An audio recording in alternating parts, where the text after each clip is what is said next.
Ganz kurz was in eigener Sache. Wenn dir meine Videos gefallen und helfen, kannst du mir das ganz simpel und schnell zeigen, mit einem Klick auf Like und Abonnieren. Denn neben einem Kommentar drückst du damit am besten aus, dass dir das gefällt, was ich hier mache. Es würde mich also sehr freuen. Fühl dich aber nicht gezwungen. Und genug jetzt davon. Los geht's mit dem Video.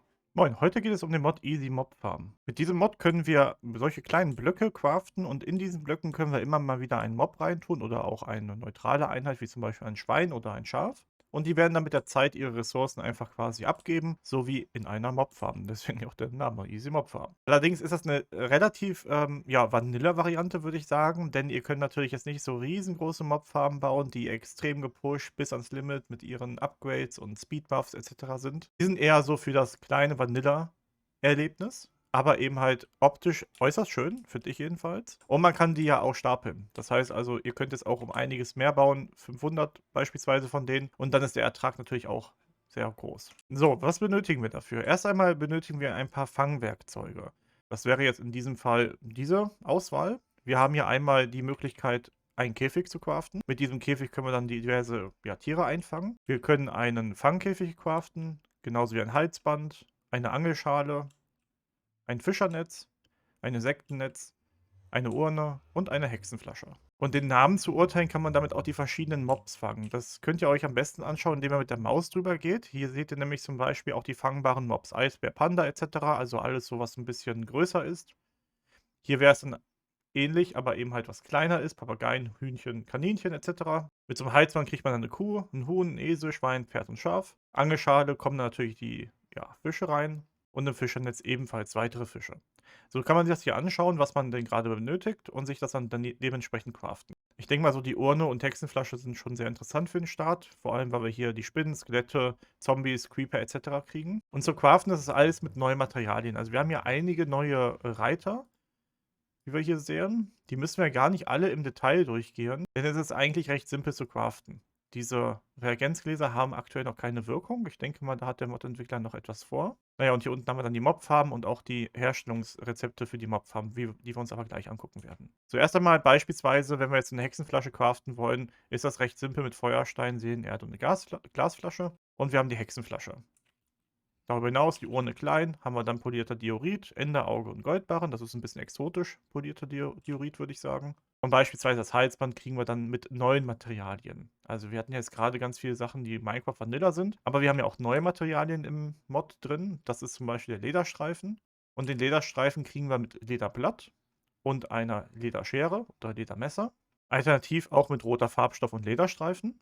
Naja, und das Lederblatt kriegen wir dann mit roter Farbstoff und einem Lederblatt.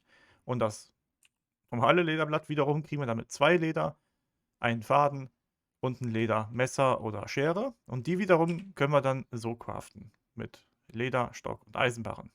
Ist ein relativ weiter Weg, aber wenn man es einmal hat, ist es ja eigentlich recht simpel.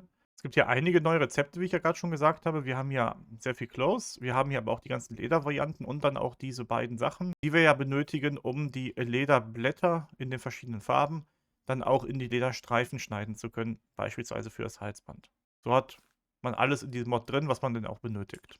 Gut, wenn ihr euch dann das gecraftet habt, was ihr benötigt habt, dann könnt ihr damit schon auf die Jagd gehen. Gehen wir mal davon aus, wir wollen einen Zombie uns ziehen. Dafür benötigen wir die Urne. Sobald der Zombie irgendwo ist, können wir den eigentlich einfach mit einem Rechtsklick einfangen.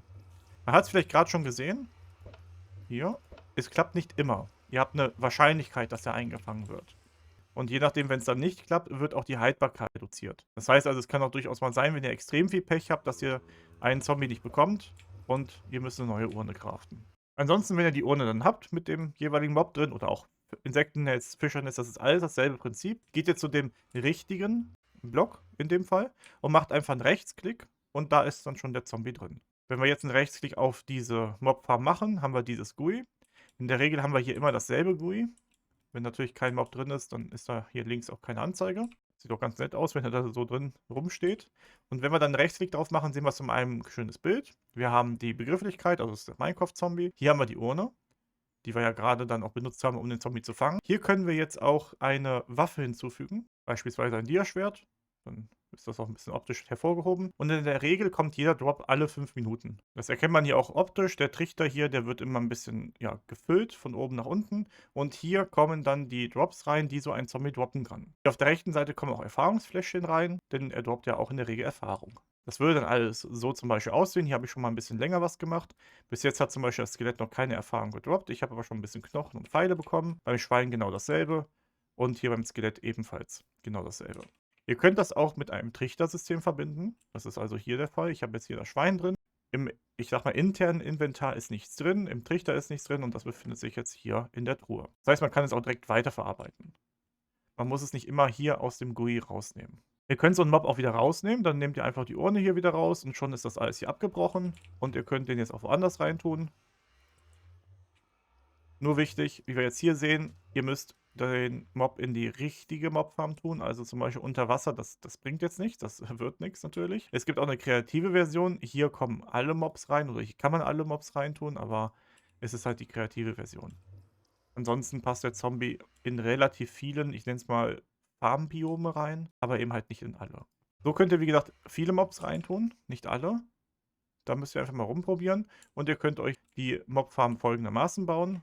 Nehmen wir jetzt einfach beispielsweise mal die Mobfarm für die Wüste. Wenn ihr dann R drauf macht, sehen wir hier schon, wir haben hier einige Wüsten-Vanilla-Rezepte, aber eben halt auch von Easy Mob Farm eine Mob-Vorlage. Hier steht auch schon, das ist nur ein Template. Die Mob-Vorlage macht alleine erstmal nichts.